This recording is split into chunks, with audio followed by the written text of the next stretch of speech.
Libra. Ito na yung reading mo for month end, November 28 to 30. Or kung kailan man makarating sa ito, since ito ay timeless reading. Check natin ano yung mga mensahe, energies.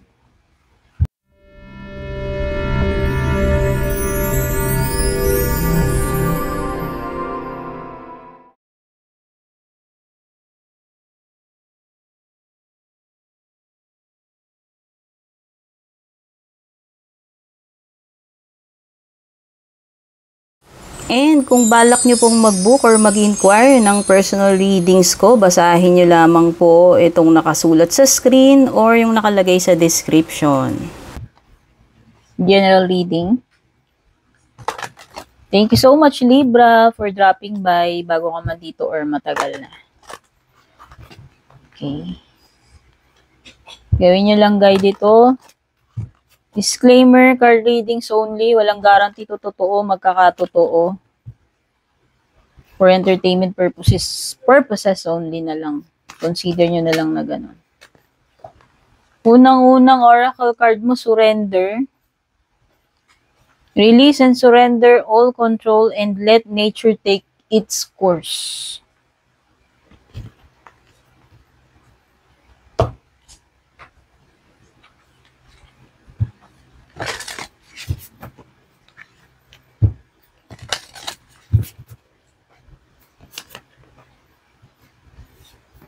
Awakening.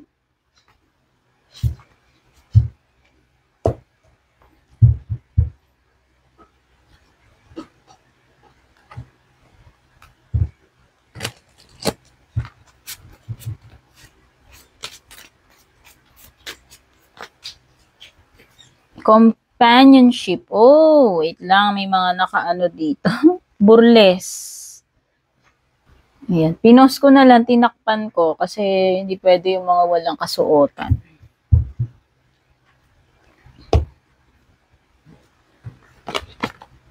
Kuha tayong one card dito para sa iyong closing message and affirmation. Mamaya at the end of the reading, meron kang Beltane. At additional messages, kukuha tayo ng tarot cards.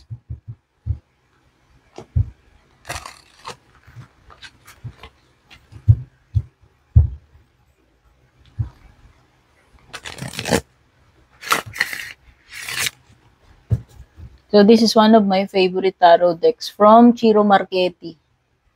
Pangalan na itong deck na to, Gilded Tarot Royal. Kung nakikurious kayo kung ano itong deck na ito. This is an upgrade version dun sa unang nirelease na Gilded Tarot Royal. Gilded Tarot. Tapos gumawa sila noong 2020 kung hindi ako nagkakamali ni-release ito. Ito ay borderless edition ng Gilded Tarot. Okay. If you know Ciro Marchetti, kung collector din kayo, reader, malamang nakita nyo na ibang works niya. So back to your reading, Libra. Tuka yung Libra. Overall energy mo, you have 5 of Swords. Followed by the 6 of Wands para sa iyong challenge card. And the good stuff card, blessing card mo, you have the 7 of Pentacles. Financial career, kabuhayan mo, you have 3 of Cups. For your love life, meron ka namang Page of Cups. At the bottom of the deck is the Judgment card. The unforeseen, unexpected, what you don't see coming. So for the zodiac signs na lumilitaw dito, sa iyong mga cards, there's Libra energy, which is us, you, Libra. Ano pa? Some other air signs, sorry, nawalan ako ng boses. Pwede ring may fire, may earth, water. Scorpio energy sa water. Okay, surrender card number 12. For the numbers na lumilitaw sa mga cards, yung kung ano lang mga nasa cards, yung ibibigay ko number, wag na kayong choosy. So may number 12 dito, may number 5, may number 7. Dalawang 5 actually. Tingnan nyo na lang sa numerology. May 6, may 7, may 3, may 20. Surrender. Alam mo, Libra, I'm sure nung mga past readings mo, hindi ko alam kung yung previous bago ito. Meron ka ring surrender eh. Ewan ko. Mukhang itong mga susunod na mga kabanata mo, panahon mo, malaki ang part ng pagsusurrender. So, sinasabi dito, release and surrender all control and let nature take its course. Lahat tayo alam natin na may mga bagay na hindi natin kontrolado. Hindi lahat ng outcome na gusto natin makukuha natin. Hindi natin laging nape-predict or hindi lagi nating natatansya yung outcome. At yung mga times na yun ay ito yun, surrender. May mga bagay ka na kailangan mo nang i-release, i-surrender sa itaas, Libra. Hayaan mo na lang yung divine or yung nature to take its course daw. Ito yung mga bagay na palagi kong sinasabi, hindi nasaklaw ng mga powers natin as humans. Siyempre, nandun yung responsibilities natin, nandun yung mga kaya nating gawin, pero may mga part pa rin na hindi nasaklaw ng kakayahan natin, ng power natin bilang tao. Okay? So, yun yung mga dapat mong isurrender. Ipag-pray mo, surrender mo sa langit. Okay? Hayaan mo yung mga yan. Gawin mo yung part mo, pero hindi lahat saklaw ng kakayahan natin or kaalaman natin. Mukhang meron ka na namang spiritual leveling up, Libra. Andito na naman yung awakening card. And matched by the judgment cards bottom of the deck. This is in the area of what you don't see coming, unforeseen, yung surprise and unexpected mo. Mukhang meron na namang panggulat, Libra. Mukhang meron ka na namang awakening, realization. Mukhang meron na naman something na matutuklasan, mabibigyan ng clarity, kapupulutan ng aral. No? Possible na meron something na maa-awaken inyo eh. Dalawang card ng awakening to, Libra. Powerful ito. Powerful combination ito. Kung spiritual na kapangyarihan mo man yan, Ghost Fighter. Baka ito na ikaw 100% ng spiritual na kapangyarihan mo, charot. Basta meron something dito na I think malaking awakening, big time. And pwedeng ito ay spiritual leveling up para sa iyo. Mapasaan man tungkol to, kung saan po kayo nakaka-relate, ito ay general reading only. Kunin nyo lang kung saan part ng sitwasyon ninyo nagmamatch. Kung hindi nagmamatch, therefore, hindi para sa iyo. Magipilit. Basta, meron ditong awakening. Meron ditong something, Libra, na pwedeng marirevive sa iyo eh. Pwedeng talagang dating part mo na to, or pwedeng this is something na hindi mo pa nadidiscover sa sarili mo, or sa situation mo, or sa connection mo, na mabibigyan ng kaliwanagan and mabibigyan ng buhay. Kasi yung judgment is a revival. Meron ditong something na magra-rise up again, or something na mag-unfold, something na madidiscover mo sa sarili mo kung hindi mo pa to alam before. Magigising eh.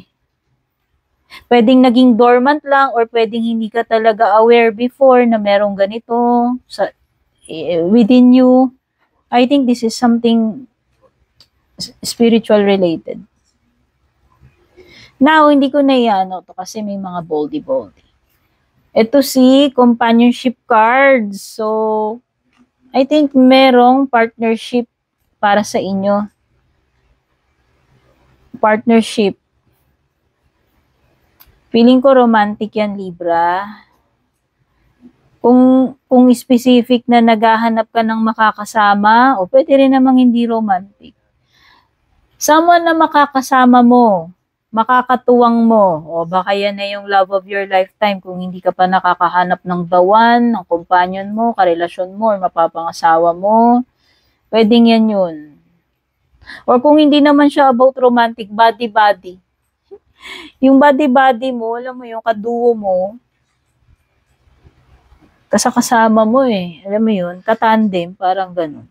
O baka BFF mo yan, soulmate mo, pero pwede rin namang hindi soulmate. So, overall energy naman, you have the Five of Swords reversed.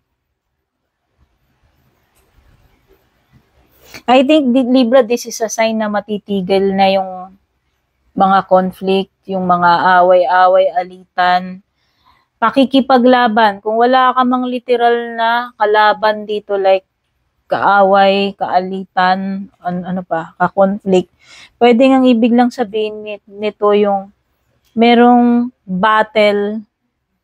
Halimbawa, meron ka pinagdadaanan, may pinaglalaban ka. Di naman always about connections, di naman always about mga tao. Kung ano may nagre-relate sa inyo. I think this is, kumbaga halimbawa nag-i-struggle ka, meron kang, ito example lang.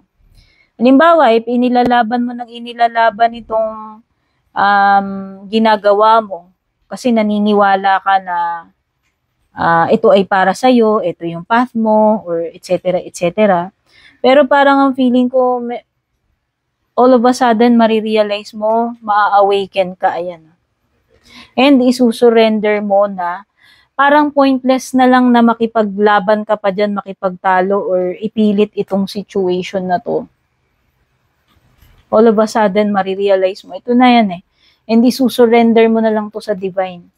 So, sa tingin ko, yun yung major na realization mo dito sa mga cards na to. Especially dito sa overall energy mo, tsaka sa what you don't see coming. Kasi ito nga yung unexpected mo eh. So, parang ang main theme dito, Libra, ay magigising ka na sa katotohanan na hindi lahat dapat mong ipilit ipaglaban. Or kung ano man to specific na to eh. Marirealize mo na pointless na i-prove na ikaw yung nanalo dito, or pointless i-prove na ikaw yung superior, or pointless na makipaglaban, i-force pa. Parang ganun. Wow! Actually, you're victorious nga pala.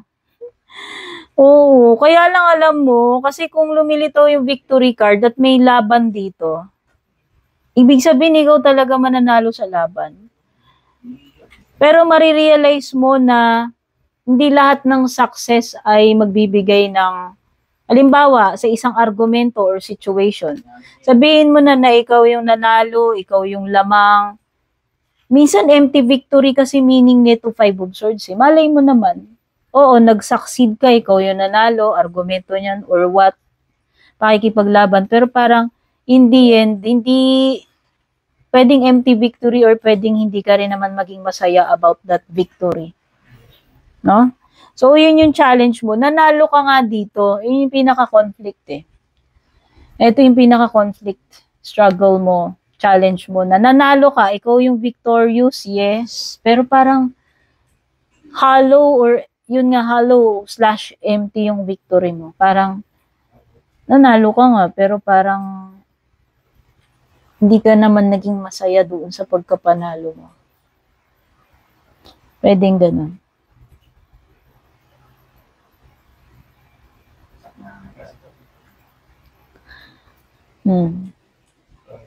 Or it could be na yung challenge or, pwedeng ikaw yung nabibigyan ng attention, pwedeng ikaw yung nasa center spotlight. Pero pwedeng hindi naman talaga yung, pwedeng hindi naman talaga yun yung magpapasaya sa'yo, or hindi naman talaga yun yung main intention mo. And pwedeng nakaka-attract ka dito ng mga bashers mo, mga taong naiinggit sa'yo, alam mo yon. Siyempre, disadvantage mo or challenge yun. Kung halimbawa, ang laki-laki na ng followers mo, famous ka na, or successful ka na, pero hindi, alam mo yun, hindi naman lahat ng tao sa paligid mo ay mapagkakatiwalaan mo. Dapat mo pagkatiwalaan. Hindi lahat ng mga tao na yan ay pumapalakpak sa'yo, or hindi lahat ng nakangiti sa harapan mo ay loyal, truthful sa'yo. Pwedeng ganun eh. Or pwedeng kaya sila dumidikit sa'yo, dumadami yung kaibigan mo lately kasi alam nila, uy, si Libra, ano na to eh, famous na to, or dami ng followers nito eh. Or nasa kasagsagan to, kaya dikit tayo dito. Alam mo yun, basta yung mga bagay na gano'n. Pwedeng nakaka-attract ka ng mga trader energy, user energy, mga nakikisakay energy. Pwedeng yun. Or pwedeng hindi mo, alam mo yung pwedeng ito, nafe-feel ko isa pa, parang ang challenge mo, parang wala ka ng privacy. Parang pag-aari ka na nila. Parang ganun. Parang you are attracting too much attention, kumbaga. And pwedeng hindi ka na comfortable or hindi ka na, nawawalan ka na ng privacy, or pwedeng hindi naman talaga yun yung gusto mo eh. Pero yun yung nakukuha mo, yun yung nangyayari sa'yo. Okay? So, feeling ko lang you are attracting a lot of attention. Getting a lot of attention and attracting a lot of people. No?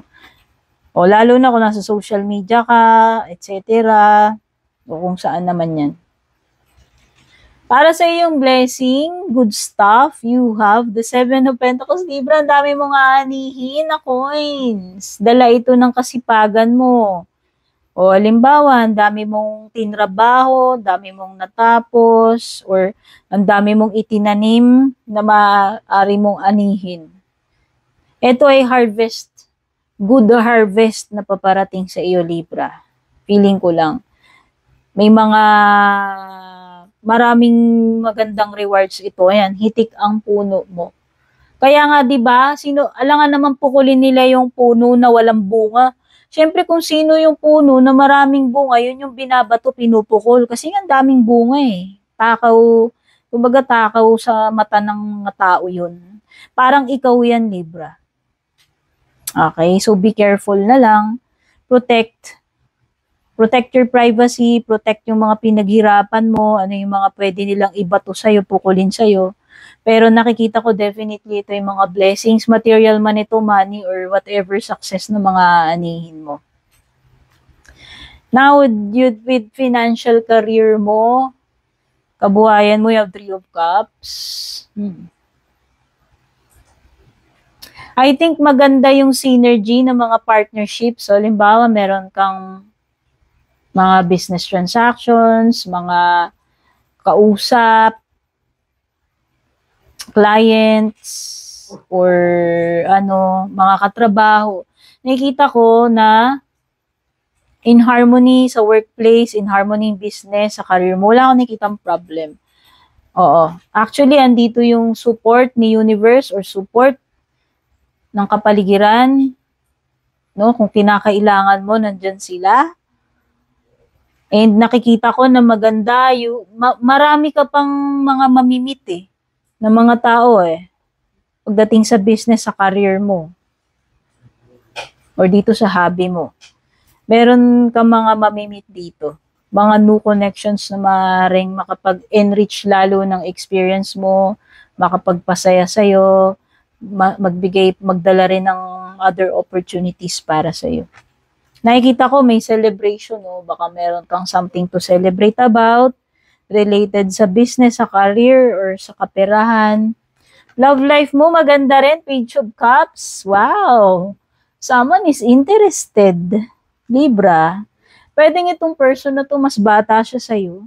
Pwedeng water sign, but doesn't have to be. Pwede rin naman ibang sign. Pero pwedeng malakas yung energy ng water sign sa kanya. This person is dreaming about you, crushing, no? Pwedeng crush ka niya, na-attract siya sa'yo, nagde-daydream, pina-fantasize ka niya, charot. Oo. Very youthful, very pwedeng intuitive person din. Pero mas bata siya sa'yo, younger energy. Young at heart, kung hindi man na young sa age. This also signifies communication. So baka gusto niya makipag-communicate sa'yo. Baka may mga gusto siyang sabihin sa'yo or mag-reach out siya sa'yo.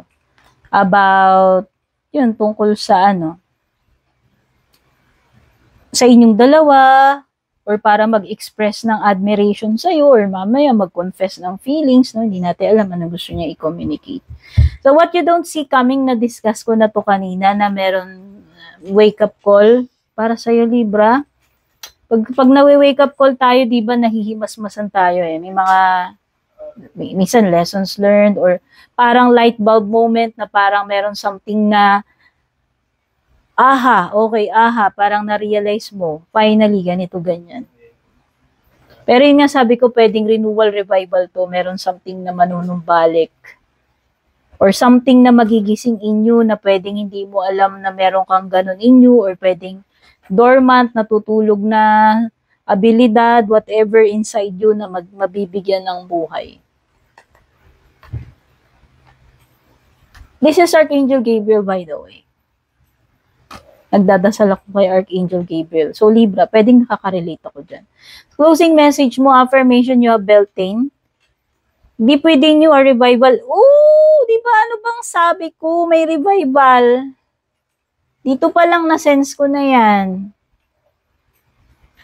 Meron talaga. O yung for some of you siguro, ito ay revival ng career, revival ng relationship, or revival ng something in you. Talent, power, whatever. Or yung mga bagay na dati mong ginagawa, tapos nag-lie-low, tinigil, tapos parang nare-revive uli ngayon. O, pwedeng iba, past issues, past memories, etc. Hindi pwede nyo, a revival is beginning.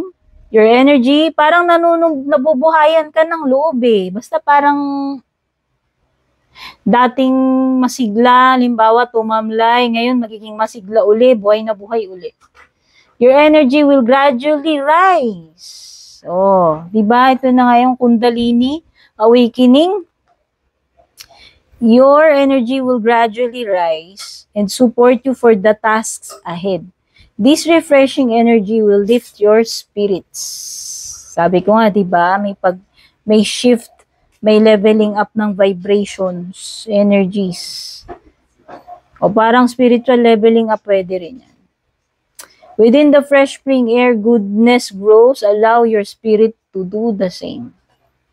Affirmation, when my spirits are lifted, they help me grow. Mukhang may dito, Libra, pag-angat. Spiritual na level man yan or whatever. So, yun yung mga messages ko for you, Libra. Sana makatulong sa'yo. Gawin mo lamang gabay. Don't forget to subscribe, like, follow. Palib na lang ng like, heart, ng comment, pa-share. Maraming salamat sa mga nag-avail ng membership subscription, sa mga hindi umaalis, sa mga matagal na, mga nagpapadala ng Star Super Thanks, mga hindi nag-skip ng ads, yung mga nag-avail ng private reading, dumiretso kayo, one and only, Purple Tin, FB page, Meta Verified, may blue check.